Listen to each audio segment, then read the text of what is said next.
Donald Trump will be the last to arrive in Quebec. He's on his way, and he had some more defiant words before he left Washington.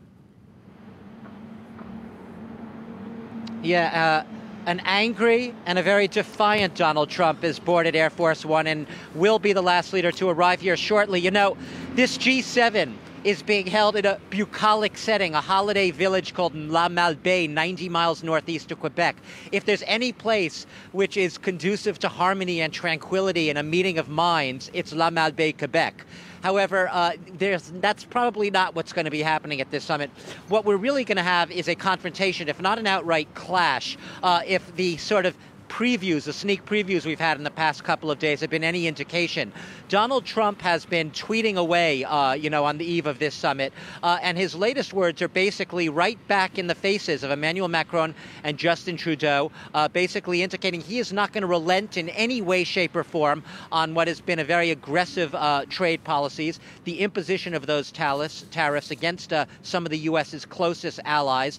And, Donald Trump has always been a man, if nothing else, he's made it very clear he doesn't care that much for diplomatic niceties, the glad handing, all of that, the diplomatic cordiality. He's actually, in a sense, a man who likes being what they say the G6 against one. If anything, I sense he's actually looking forward to being the black sheep, the odd man out at this summit. The Donald Trump standing firm, at least in the eyes of his base, against the elites of the world, the other world leaders, all of them against Donald Trump. That plays well with his base, and it plays well to his sense of himself being a different type of leader, a leader that says the truth to the rest of the world, even if they can't understand it. And there's equal defiance from his G7 allies. Yeah, absolutely.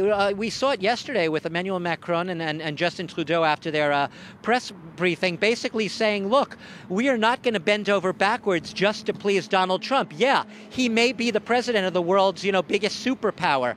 But, if it comes down to it in the end, Emmanuel Macron's been very clear.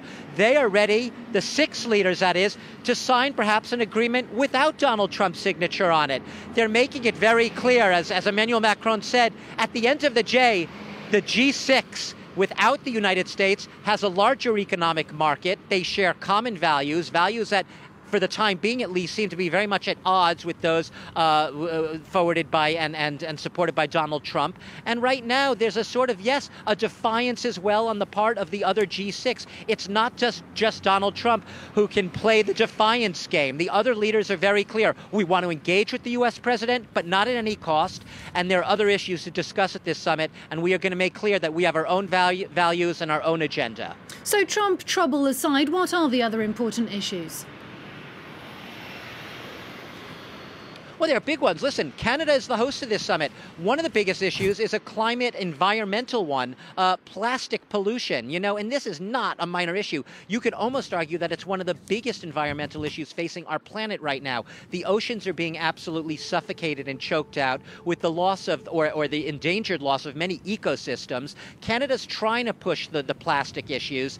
We've come a long day since the 1967 film The Graduate, where a young Dustin Hoffman was told he has one word of advice about the future: plastics. That line has a grim resonance today because plastics are no longer mankind's friends. They are today really the enemy. Canada wants to push that issue. Will it be eclipsed, drowned out by Donald Trump? Perhaps, but it will definitely come up in those talks. And also the big other issue of this summit, once again, Canada's initiative, women's empowerment, gender equality. We heard yesterday France and Canada teaming up in an action plan on international aid to help empower women around the world with a focus on education, educating girls, young women. That is the key, they think, to a lot of other issues. You empower women and you unlock sort of the road forward on solving a lot of the other world's sort of grave and most serious problems.